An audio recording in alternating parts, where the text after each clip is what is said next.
Amém, gente? Marcos capítulo 10, a partir do versículo 17. Provavelmente a sua Bíblia traz um subtítulo dizendo assim, eu gostei, povo animado aqui, pastor. Estou vendo, o fogo está aí. Glória a Deus. Provavelmente sua Bíblia traz um subtítulo dizendo o jovem rico. E a palavra do Senhor diz assim: quando Jesus ia saindo, um homem correu em sua direção e se pôs de joelhos diante dele e lhe perguntou: bom mestre, o que farei para herdar a vida eterna? E Jesus lhe disse: por que me chamas bom? Ninguém é bom senão um, que é Deus. Tu sabes os mandamentos: não adulterarás, não matarás, não furtarás, não dirás falso testemunho, não defraudarás alguém, honra o teu pai e a tua mãe. Ele, porém, respondendo, lhe disse: mestre, tudo isso guardei desde a minha adolescência. E Jesus, olhando para ele, o amou e lhe disse: falta-te uma coisa. Vai, vende tudo quanto tens e dá aos pobres, e terás um tesouro no céu. Depois venha e siga-me. Diante disso ele ficou abatido e afastou-se triste, porque tinha muitas riquezas. Queridos, esse texto é tão conhecido, mas quando eu olho para esse texto, eu não consigo deixar de imaginar como eu me sentiria se eu visse essa cena. Se a gente voltar um pouco no texto, a gente vai ver que Jesus, ele já atraía multidões, ele já tinha feito milagres, maravilhas, e todo mundo queria a atenção de Jesus, todo mundo queria tocar Jesus, todo mundo queria ser visto por Jesus.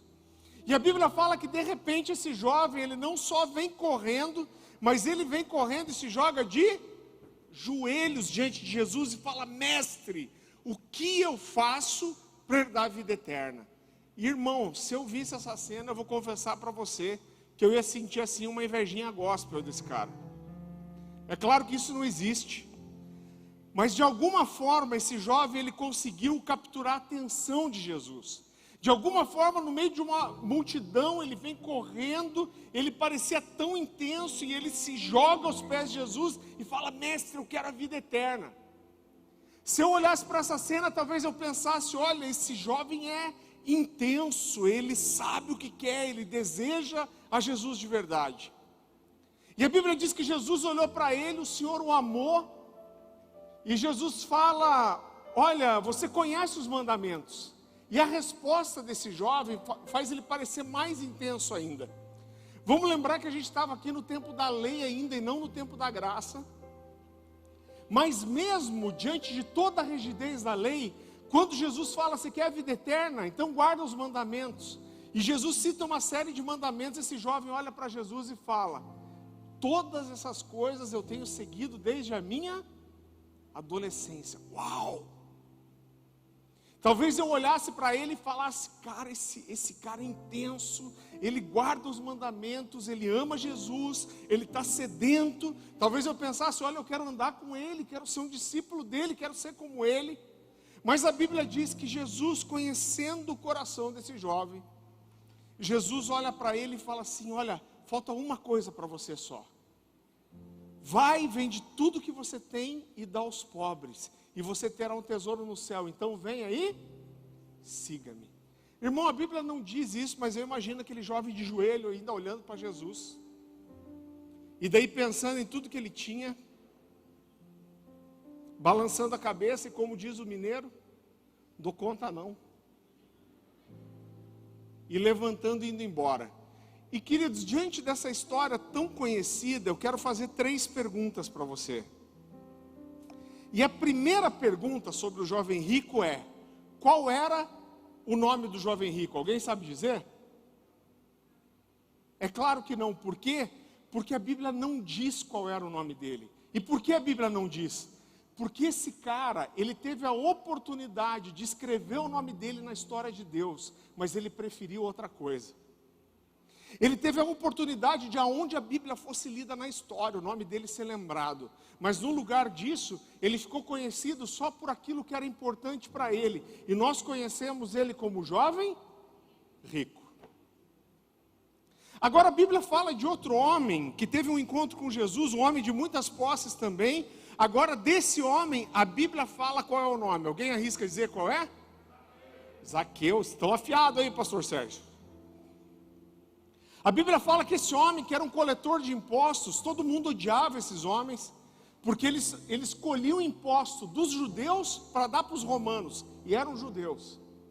A Bíblia diz que esse homem teve um encontro com Jesus na sua casa, e quando ele percebeu quem Jesus era, antes de Jesus pedir qualquer coisa, ele fala: Senhor, eu vou dar metade de tudo que eu tenho para os pobres, e se de alguém extorquir alguma coisa, eu vou restituir 4 vezes mais. E Jesus olhou para ele e falou: hoje houve salvação nessa casa, porque este também é filho de Abraão. Lucas capítulo 19.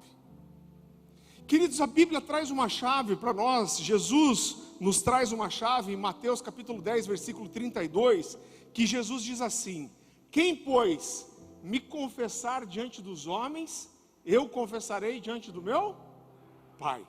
Esse é um princípio. Você já vai entender onde eu quero chegar. Alguns anos atrás eu li um livro que me marcou demais, de um pastor da Califórnia chamado Francis Chan, um livro chamado Louco Amor. Alguém já leu aí? Algumas pessoas. É um livro sensacional. E o pastor Francis Chan conta algumas histórias nesse livro, e ele me marcou demais, e tem uma história que eu não consigo esquecer. Ele era pastor de uma igreja muito grande, com algumas milhares de pessoas, e ele diz: olha, quando você é pastor de uma igreja grande, você não leva muito tempo para perceber que logo você, como pastor, você não consegue fazer todos os casamentos que você tinha que fazer, você não consegue fazer todas as visitas que você tinha que fazer, você não consegue orar por todas as pessoas no hospital que você tinha que orar, e você não consegue fazer, às vezes, nem todos os velórios que você tinha que fazer. E ele diz: olha, nós como pastores, o que nós fazemos? Nós nos cercamos de ministérios que nos ajudam a corresponder ao nosso chamado. Algumas igrejas vão chamar de diáconos, presbíteros, outras de pastor auxiliar, líder, supervisor de célula. Seja o que for, a grande verdade é que a gente precisa de pessoas para nos ajudarem a corresponder ao nosso chamado. E o pastor Francis Chan fala de um homem, um senhor aposentado já chamado Stan. E esse homem era aquele pau para toda obra. Glória a Deus que toda igreja tem uns caboclos bons assim. Era aquele cara que tudo que o pastor pedisse, ele estava ali para servir. E morreu um familiar de alguém da igreja, e essa pessoa ligou para a igreja e falou: olha, um parente meu morreu, e eu gostaria muito, pastor, que você fosse dar uma palavra no velório, fazer um evangelismo lá. E o pastor Francis Chan, com muitas tarefas, falou: olha, eu não posso ir, mas eu vou conseguir alguém. E ele liga para o Stan e fala: olha, Stan, você pode me ajudar? Você pode fazer esse culto fúnebre lá? E esse homem prontamente responde: pastor, pode deixar comigo, não se preocupa mais, pode deixar que eu vou lá fazer esse culto. E esse homem vai para esse velório, ele fica em pé do lado daquele caixão, e ele começa a apresentar Jesus para aquelas pessoas. E quando ele termina, ele olha para aquele pequeno grupo de pessoas, ele diz assim: olha, quando Jesus te chamar, não tem o que você possa fazer. Você não pode deixar para depois, você não pode retardar o tempo, você não pode voltar atrás. Quando Jesus te chamar, ou você está pronto ou não está. E ele falou: se Jesus te chamasse, como chamou esse homem aqui, você estaria pronto? E ele fechou sua Bíblia e sentou numa cadeira do lado daquele caixão. E logo depois disso, ele caiu para frente. As pessoas levantaram para ver o que estava acontecendo, mas ele teve um mal súbito e morreu ali no velório mesmo.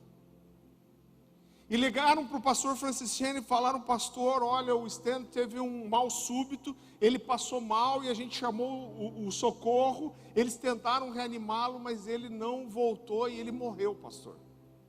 O pastor Francis Chan ficou muito contrito com aquilo, uma família muito querida da igreja, e disse que logo que ele pôde, ele entrou no seu carro, ele foi para a casa daquele homem, e logo que ele parou o seu carro, os filhos dele, filhos adultos já, vieram abraçar o pastor Chan, e falaram: pastor, a gente está tão orgulhoso do nosso pai, porque ele morreu fazendo aquilo que ele mais amava, que era falar de Jesus.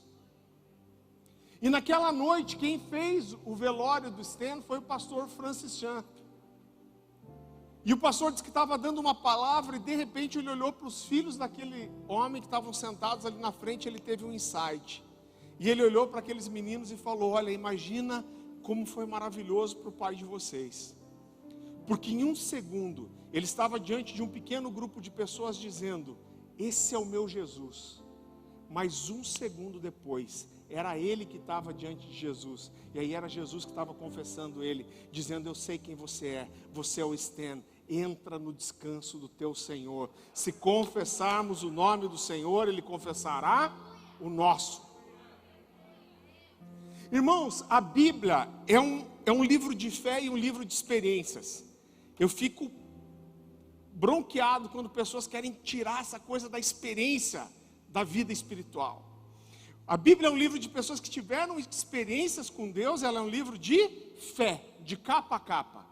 Agora, mesmo a Bíblia sendo um livro de capa a capa de fé, a própria Bíblia faz um ranking, ela faz uma lista dos maiores exemplos de fé. Isso está onde? Lá em Hebreus 11, provavelmente sua Bíblia traz um subtítulo dizendo assim, os heróis da fé. Você não precisa abrir. Esse texto mexe tanto comigo, porque a Bíblia fala de vários homens e mulheres de fé, e chega uma hora que a Bíblia diz assim, olha como é profundo isso.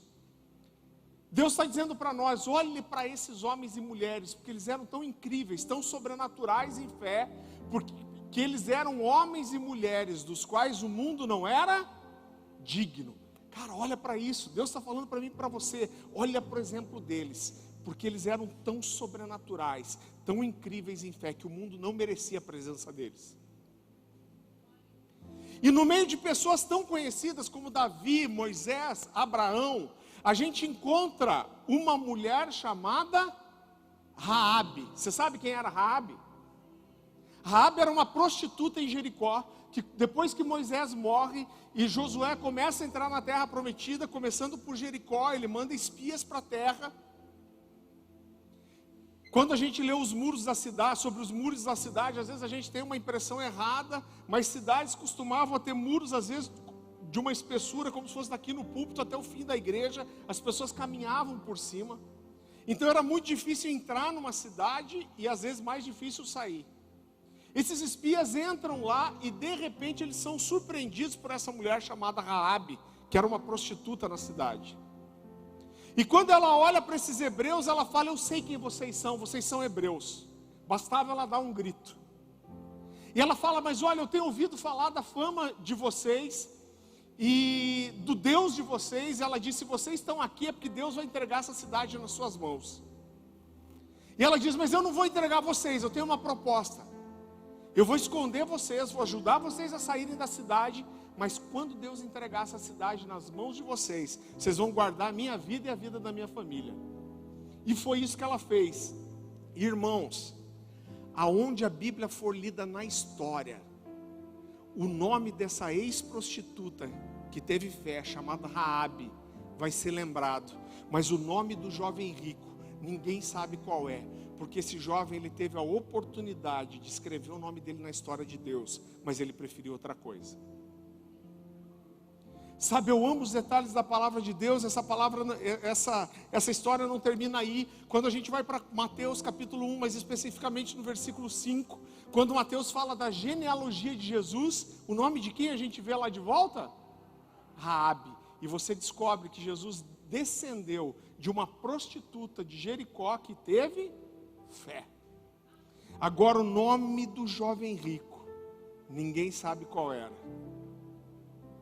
E eu quero te fazer uma segunda pergunta sobre o jovem rico. E a pergunta é, quais eram os bens do jovem rico? Alguém sabe dizer? É claro que não. A gente só sabe o quê? Que ele tinha muitos bens. Irmão, eu vou fazer uma coisa aqui que vai te chocar, mas eu preciso fazer. Eu queria que você olhasse em volta e você procurasse pessoas que são importantes para você.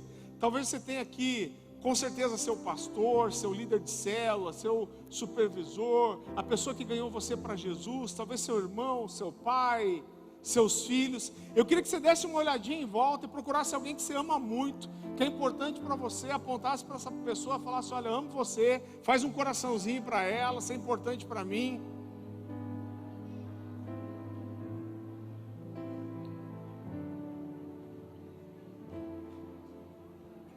Achou pessoas que são importantes para você aí? Agora volta aqui, olha para mim que é importante. Olha aqui para mim. Irmãos, dentro de 50, no máximo 70 anos, todas as pessoas que você conhece vão ter morrido e ninguém mais vai lembrar de você. E pouca diferença vai fazer a marca da roupa que se usou, o tipo do carro que se dirigiu.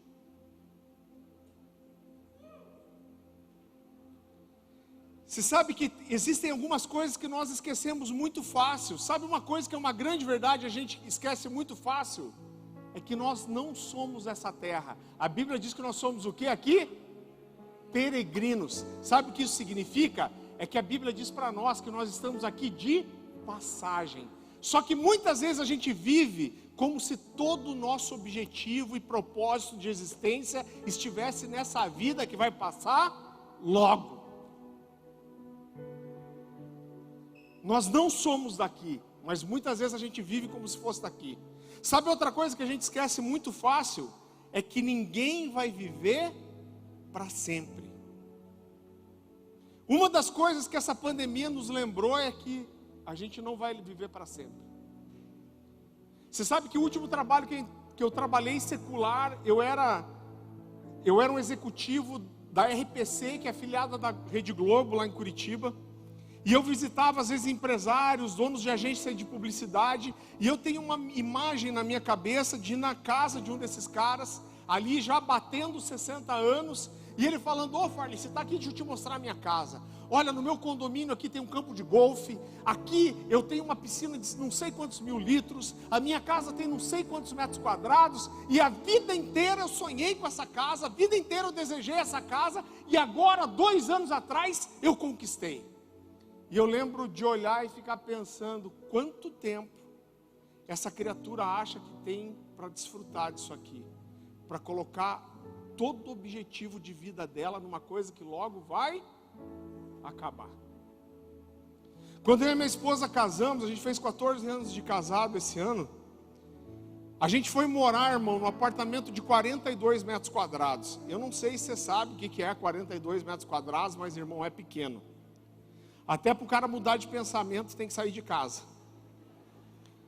Eu ganhei uma TV daquelas 29 polegadas do meu sogro, sabe aquelas com tubo? Ocupava metade da sala. O controle remoto eu nunca usei, porque se sentava no sofá, dava para trocar assim, ó. Se era um filme com legenda, o cara ficava com dor no pescoço. Eu brinco que um dia acabou a luz lá em casa, a gente acendeu uma vela, mas logo tivemos que apagar, porque ninguém aguentou o calor. Irmão, numa casa desse tamanho, o que é o casal? Pouca prática, né? Uma casa desse tamanho, eu e minha esposa, a gente resolveu comprar um cachorro, irmão. Você está rindo porque não foi você, né? O cachorro aprendeu a abanar o rabo de cima para baixo, porque para o lado não dava espaço. Mas, irmão, brincadeiras à parte, a casa era pequena, tinha 3 quartos ainda. Um quarto, se o cara deitasse, o pé ficava para fora da porta. E eu lembro que no começo foi muito bom, mas uma coisa que eu e minha esposa a gente sentia muito, é que a gente sempre foi envolvido muito com a vida da igreja, e lá em casa era assim, podia chegar 4 visitas no máximo. Se chegasse 5, um de nós dois tinha que sair. Irmão, não é brincadeira, não tinha nem onde escorar mesmo. E eu lembro que com o tempo a gente começou a dar uma murmurada para Deus, falar: puxa Deus, quando o Senhor vai dar uma casa maior para a gente? E eu lembro que um dia eu fui almoçar em casa, irmão, eu coloquei a chave na fechadura, eu lembrei da imagem da sala da minha casa, que era só um corredorzinho, e eu dei uma choradinha para Deus, falei: puxa Deus, quando você vai me dar uma casa nova? Antes de abrir a porta, irmão, Deus falou comigo daquele jeito que Ele não fala sempre. Deixa eu aproveitar e fazer um parênteses aqui. Quando você prega uma mensagem com muitos testemunhos, a gente pode passar uma imagem errada de que a gente vive o sobrenatural de Deus todos os dias. Eu quero dizer para você que isso não é verdade. A verdade é que a grande maioria dos nossos dias, eles não são sobrenaturais. A grande maioria dos nossos dias são naturais, mas é a nossa fidelidade e disciplina nos dias naturais que torna os dias sobrenaturais possíveis. Amém? Amém? Glória a Deus. Mas nesse dia eu estou ali na porta e Deus falou comigo, e Deus me falou assim: imagina a casa dos seus sonhos. Eu falei: ô Deus, vem em mim, tem mistério aí, manto. Falei: Deus, pode falar, Deus. Deus me falou: imagina a casa dos seus sonhos, como seria? Falei: Deus, a casa dos meus sonhos ia ter uma sala enorme para eu receber o pessoal da igreja, ia ter uma cozinha integrada com a sala, para eu poder estar cozinhando e falando com o povo. Eu queria ter um quarto para eu poder receber os pregadores que vêm de fora e passam pela cidade. E eu falei: minha casa ia ter isso, ia ter aquilo, ia ter aquilo, ia ter aquilo, e terminei. Falei: Deus, ia ser assim a minha casa. E aí Deus me falou assim: se eu te desse essa casa hoje, quanto tempo você ia poder aproveitar dela? Falei, Deus, a média de vida do brasileiro, 74 anos, a minha idade, 30 e poucos. Falei, Deus, uns 35, 40 anos. E Deus me falou, é tão importante assim mesmo? Eu falei, beleza, deixa quieto. Irmão, não é que eu não goste de coisas boas. Eu gosto de coisas boas assim como você. Eu gosto de me vestir bem, eu gosto de andar num bom carro. Eu tenho 3 filhos pequenos. Caleb de 9, a Nicole de 7, a Luiz de 5. E eu tenho um Gol, irmão. Eram 3 cadeirinhas, super comunhão. Era o pirulito de um grudado no cabelo do outro, o cotovelo de um no olho do outro. E eu tô louco para trocar de carro, mas não é isso que inquieta meu coração. Quando eu for pro hotel hoje, eu não vou deitar a minha cabeça no travesseiro e ficar pensando, meu Deus, quando eu vou poder trocar de carro? Sabe o que inquieta meu coração? É saber se eu fui fiel à mensagem que Deus me deu para trazer para você. O que inquieta o meu coração é saber se eu estou trazendo transformação para os meus discípulos, para as pessoas que estão debaixo de mim. É isso que inquieta meu coração, irmão. Você sabe que alguns anos atrás eu estava no final de um culto de jovens, lá na comunidade Alcance. E eu comecei a cumprimentar umas pessoas e de repente eu cheguei para um jovem, eu nunca tinha visto ele na igreja. E ele me cumprimentou e falou, pastor, você pode me ouvir? Eu falei, posso. Eu lembro que eu peguei uma cadeira, trouxe para perto dele, para eu sentar perto dele. Ouve essa história. E ele falou, pastor, mas eu preciso contar um pouco, você pode me ouvir? Eu falei, cara, fica tranquilo, eu posso te ouvir. E ele falou, olha pastor, eu cresci num lar cristão, eu cresci na igreja menonita. A igreja menonita é uma igreja alemã, muito parecida com a luterana, tem muito no sul do Brasil. E ele falou, mas quando eu cheguei na adolescência, teve um caso de adultério dos meus pais. A minha mãe traiu meu pai. E ele falou, pastor, isso foi um escândalo na igreja, isso arrebentou a nossa família. Trouxe uma grande vergonha. Ele falou, meus pais com isso não conseguiram restaurar o casamento. Eles ficaram muito envergonhados, não conseguiram mais ir para a igreja, isso arrebentou a nossa família. E ele falou, pastor, por um tempo eu e a minha irmã ainda tentamos permanecer fiéis na fé, mas há 2 anos atrás eu fiz 18 anos, e minha mãe foi morar em Portugal e eu fui morar com ela. E ele falou, pastor, e lá eu me desviei completamente. Ele falou, pastor, lá longe do meu pastor, longe dos amigos cristãos, eu mergulhei no pecado, eu me envolvi com tudo quanto é tipo de porcaria. E ele falou, fazia muito tempo que eu não ouvia a voz de Deus. Mas esses dias atrás, ele falou, eu não sei te explicar como, mas eu sei que Deus falou comigo. Ele falou, eu acordei de manhã, eu sentei na minha cama e Deus me falou assim, se você não voltar para mim agora, você não vai voltar nunca mais. Ele falou, pastor, eu não sei te explicar, mas eu sabia que era Deus falando comigo, aquilo me deu um desespero.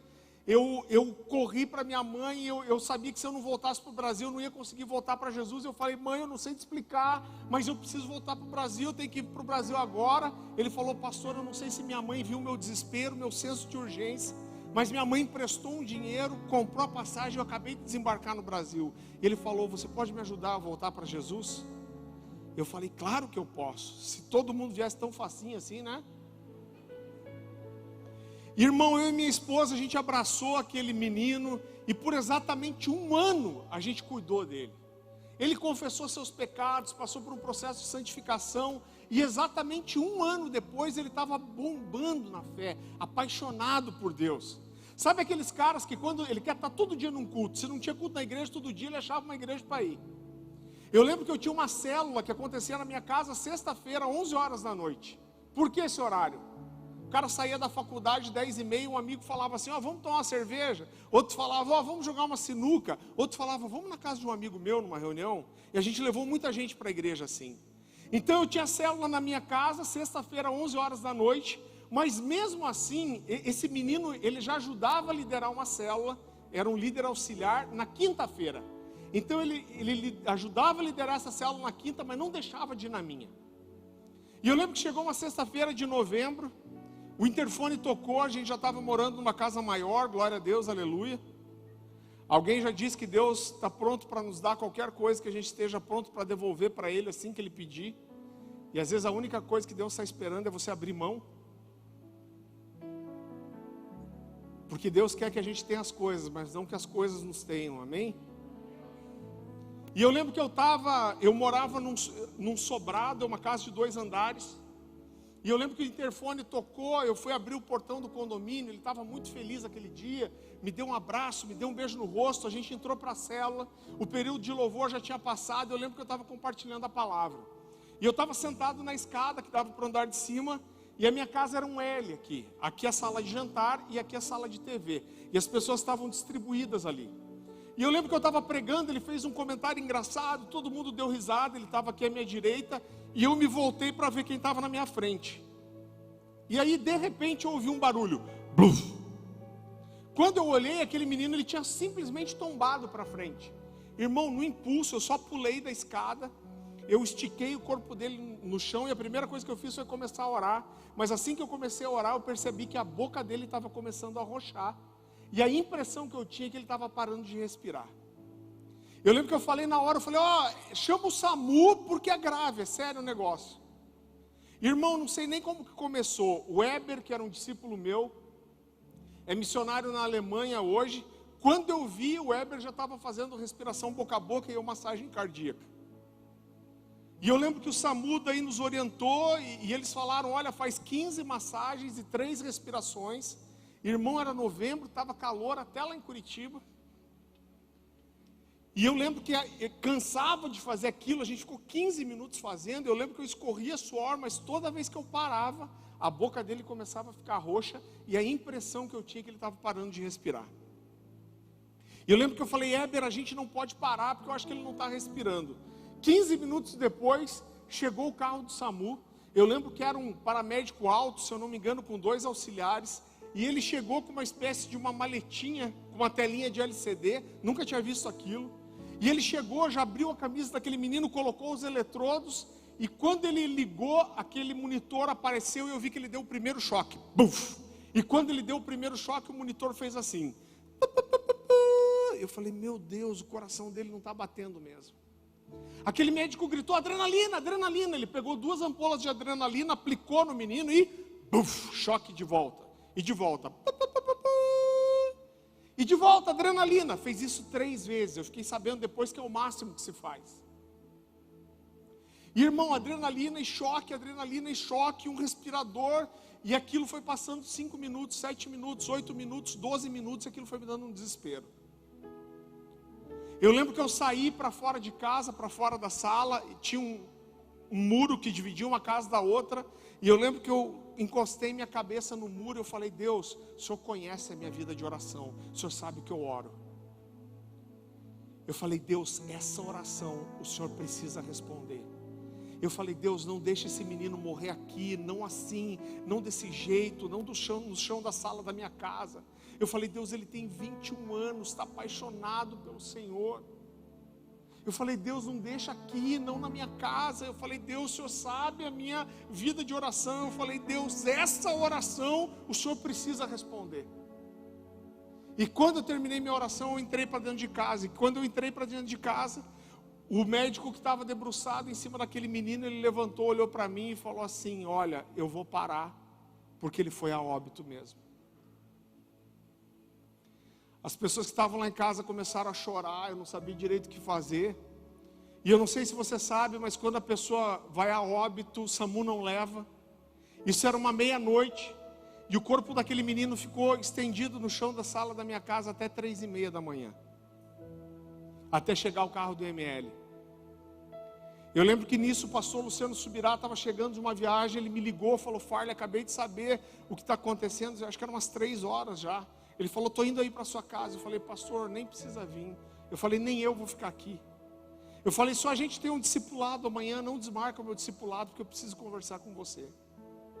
Quando o carro do ML chegou, ele não passava no portão do condomínio. E eu tive que tirar a manta que cobria o meu sofá. E enrolar o corpo daquele menino para carregar ele para fora.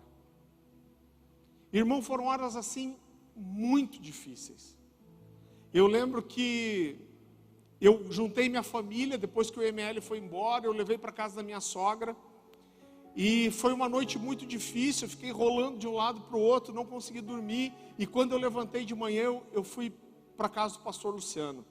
E para ir para a casa do pastor Luciano, eu precisava passar em frente à minha casa, E quando eu passei em frente à minha casa, o carro daquele menino estava estacionado lá ainda. Eu lembro que eu falei: Deus, por que aconteceu isso? Por que o Senhor permitiu isso? E querido, naquela noite, eu fui no velório daquele menino. Ele foi velado na igreja em que ele cresceu com a família dele. E eu lembro que assim que eu pisei para dentro da igreja, alguns jovens da minha igreja chegaram e falaram: pastor, ele te contou o que aconteceu essa semana? E eu falei: não.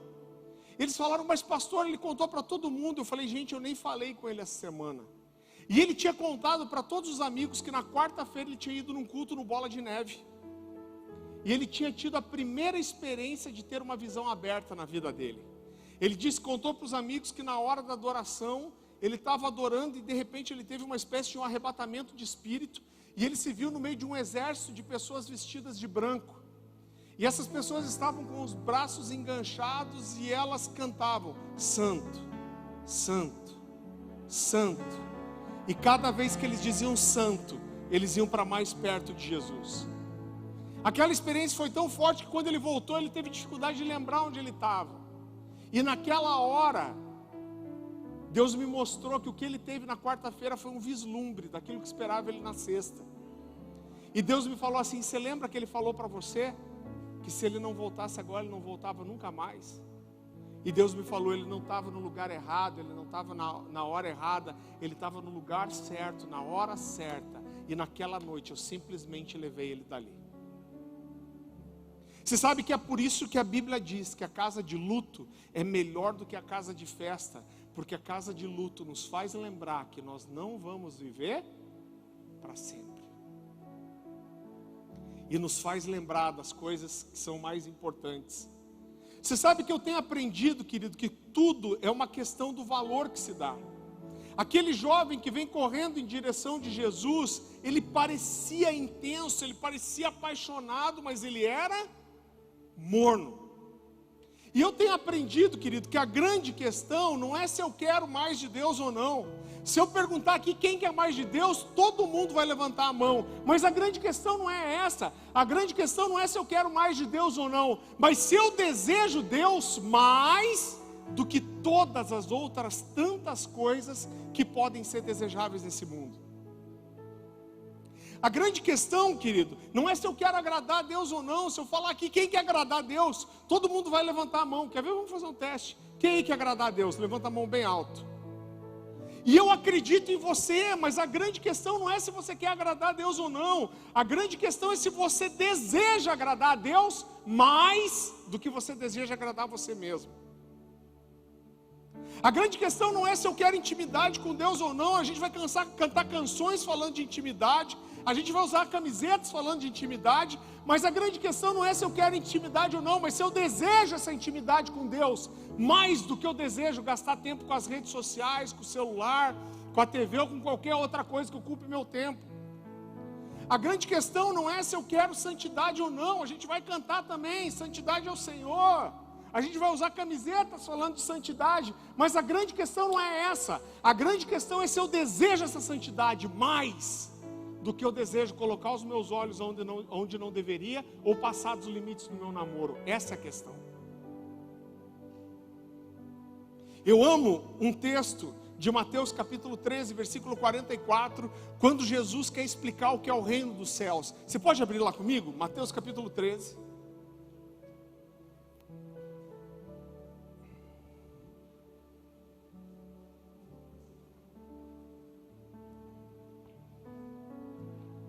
Versículo 44. A palavra do Senhor diz assim. Pode abrir que eu te espero. Mateus capítulo 13, versículo 44. O reino dos céus é semelhante a um tesouro oculto no campo, o qual certo homem, tendo achado, o escondeu, e transbordante de alegria, repita comigo, transbordante de alegria,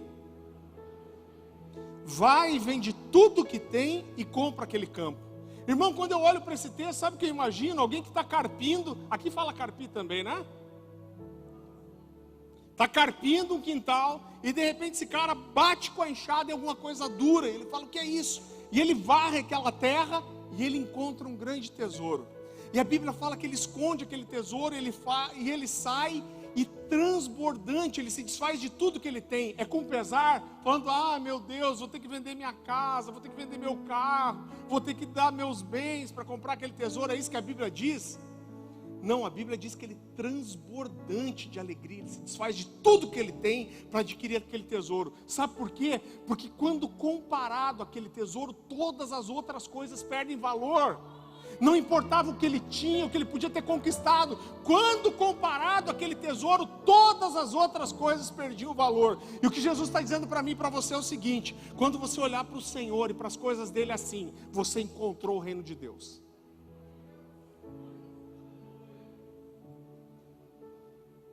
E eu quero te fazer uma última pergunta sobre o jovem rico.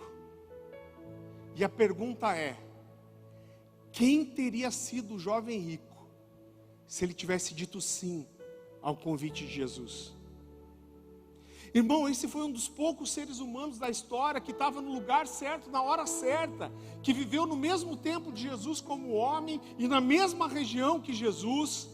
E Jesus ouviu dele o quê? Vai, vende tudo que você tem, dá aos pobres e depois vem aí, siga-me. Para quem mais Jesus falou isso? Para quem mais? Para os discípulos. Você já pensou que se esse cara tivesse dito sim ao convite de Jesus, talvez a gente tivesse 13 discípulos e não 12?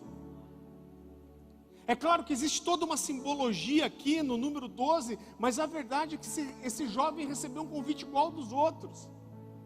Se esse jovem tivesse dito sim ao convite de Jesus, talvez a gente tivesse um evangelho com o nome dele. Talvez a gente tivesse epístolas escritas por ele às igrejas.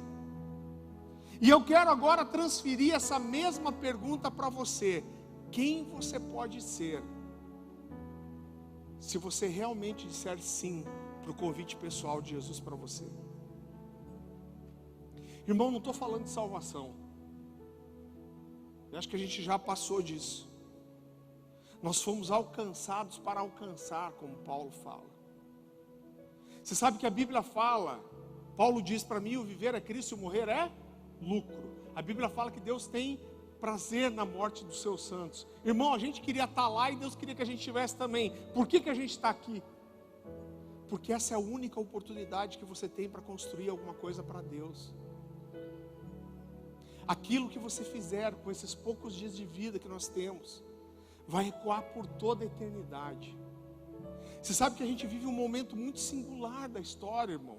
E eu creio de todo o meu coração que nessa pandemia Deus pegou todo mundo. Sabe quando você bota a criança de castigo no cantinho da parede? Fala assim, põe a cabeça na parede e vai pensar um pouco. Eu acho que Deus fez isso com a gente, com a igreja. Mas esse tempo vai passar. E a gente tem um mundo desesperado e sedento aí fora, esperando pela revelação dos filhos de Deus em nós. E a minha pergunta para você é: quem você pode ser se você realmente disser sim para o convite de Jesus? Eu gosto muito de uma frase do Global Youth Movement que diz assim, que toda geração tem a oportunidade de mudar a história, e essa aqui é a nossa vez. Deus nos escolheu para esses dias difíceis. Querido, você sabe que, deixa eu compartilhar um pouquinho da minha história com você, eu vou terminar com isso. Eu nasci num lar cristão, meus pais se converteram, eu tinha 1 ano de idade. E quando eu estava com 13 para 14 anos, com 13 anos eu tive muita experiência com Deus. Mas com 13 para 14 eu tive um esfriamento espiritual. E eu trabalhava o dia inteiro já. Eu estudava à noite, eu estava sempre cansado, eu não queria ir na igreja.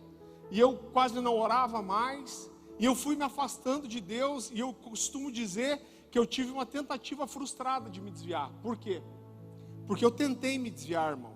Mas minha mãe socou tanto a Bíblia no meu coração, que eu tinha muito temor de Deus. O que você fez, pastor? Irmão, eu tomei uns 3 porre, eu odiava ficar bêbado. Eu falei uns palavrão, me sentia super mal. E eu arrumei umas namoradinhas. Eu vou contar uma história para você que você vai dar risada, mas é verdade. Toda vez que eu pegava uma menina dessa, eu pensava em levá-la para a cama. Irmão, eu tinha certeza. Eu falava, se eu levar essa menina para a cama, vai ser pecado deliberado. Eu sei que é pecado, eu estou escolhendo pecar. A hora que eu sair do quarto dela e pisar na rua, vai vir um cara bêbado, endemoniado, vai me atropelar, eu vou morrer, eu vou para o inferno. Você está rindo, né, irmão?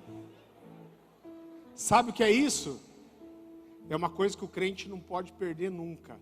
É uma coisa chamada temor. Amém? Isso me poupou de muita coisa. E eu fui assim, querido, nesse esfriamento até os 15 para quase 16. Agora ouve essa história. Eu estava uma noite deitado, quase, sabe quando está quase pegando no sono? Quase 16 anos eu tinha, um pouquinho antes disso. E eu não sei se você já teve a experiência de ter uma visão aberta, mas parece que você fica meio de boca aberta assim, né? Vendo. E só quando acaba que você fala, meu Deus, o que eu vi? Irmão, eu estava deitado no meu quarto, quase pegando no meu sono, eu comecei a ouvir. Eu ouvi um bochicho assim, ó.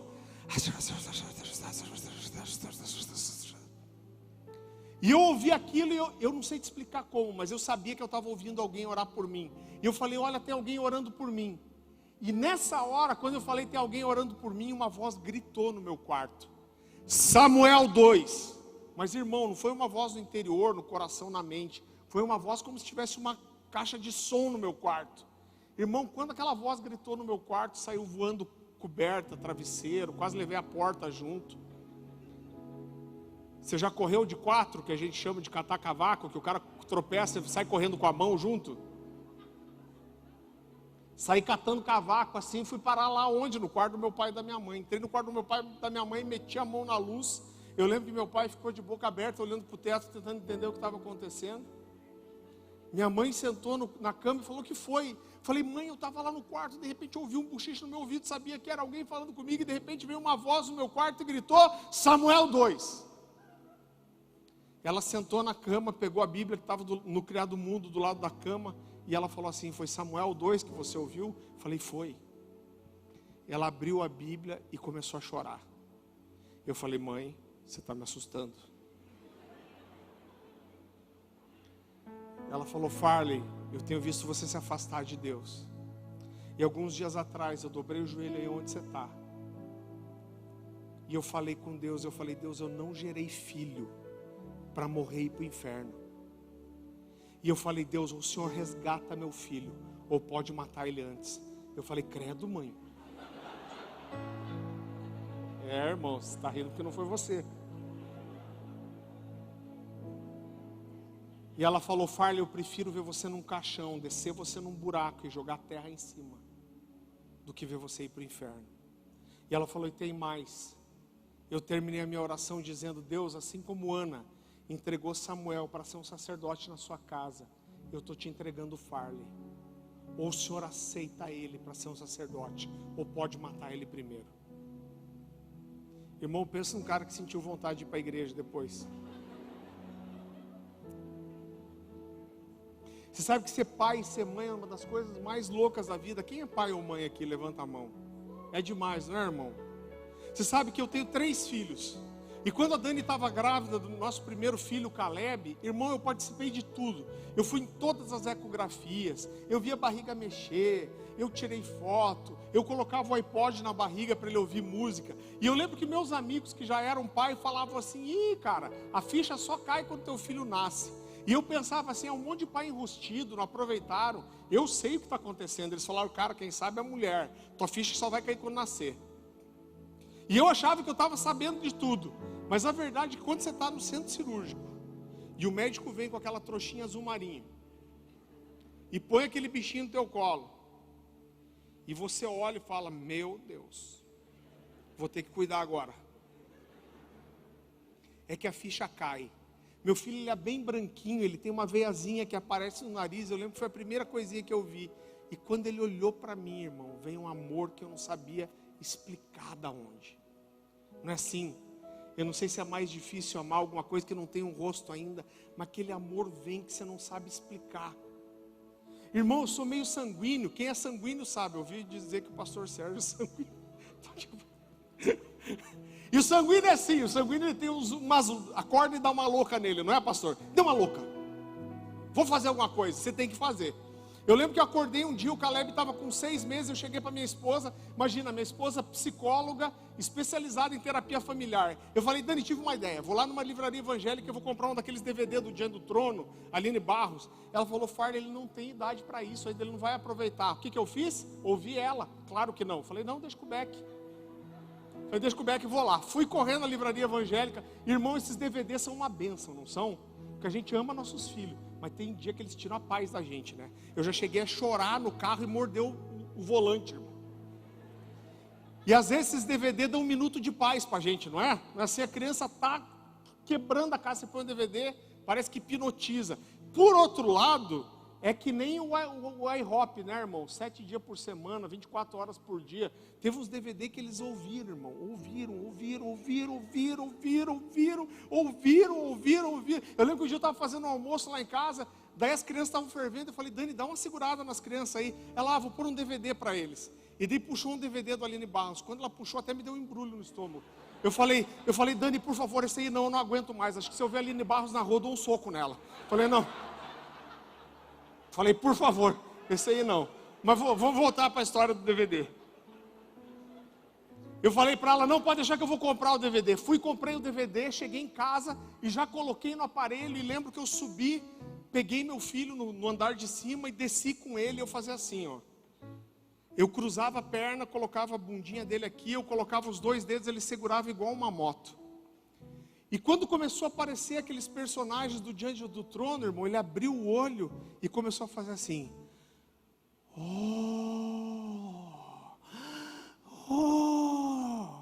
Irmão, eu comecei a chorar, irmão. Comecei a chorar. E a esposa da gente sempre desce na hora errada. Bem quando eu estava no pior do choro. E porque assim, ó, mulher chora bonito, né? Mulher chora assim, ó. Materializa um lenço na mão dela. Se ela não tiver, vai aparecer miraculosamente um lenço e ela vai fazer assim. Agora o homem não está treinado, daí quando o homem chora é assim, ó. Não é homem chorando, é feio, irmão. E aí eu estava chorando desse jeito, quando minha esposa desce a escada, ela olha para mim e fala, você está chorando? Vontade de falar, não, estou suando pelo olho. E ela falou, por que você está chorando? Eu falei, não sei. Irmão, estava chorando de amor, irmão. Porque só olhar para ele, só olhar para as reações dele me fazia chorar. Quando Deus quer se revelar para nós, Ele fala do amor dele como pai. Mas Davi diz assim, ainda que meu pai e minha mãe me abandone, o Senhor não me abandonará. A Bíblia fala, ainda que uma mãe esqueça do seu filho que amamenta, Deus diz, eu não vou me esquecer de você. Sabe por quê? Porque o amor de mãe é que talvez o mais perto de um amor perfeito que a gente conheça. Eu não estou dizendo que mãe ama mais que o pai, mas é um amor diferente. Eu moro num triplex hoje, tem 3 lances de escada. E às vezes eu chego tarde da noite em casa e meus filhos dormem no carro. O irmão, você olha, meu filho 9 anos, puxou o pai, já está assim fortinho. E eu olho e falo, não vou carregar nem a pau. Pego pelo ombrinho assim, boto em pé e fica assim, né? E você vai dando sapinha na bundinha e fala, sobe. Irmão, se deixar, minha esposa, que tem a metade do meu peso, leva um por um para cima no colo. Agora, o que leva uma mãe a dobrar o joelho diante de Deus e falar, Deus, ou o Senhor aceita meu filho como sacerdote, ou pode matar ele primeiro. Sabe o que leva uma mãe a fazer isso? É entender que as coisas espirituais e eternas são muito maiores do que as coisas naturais e passageiras.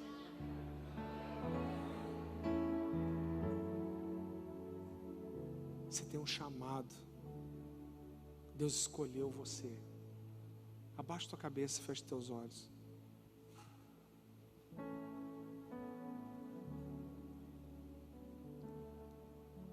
Existe um recomeço.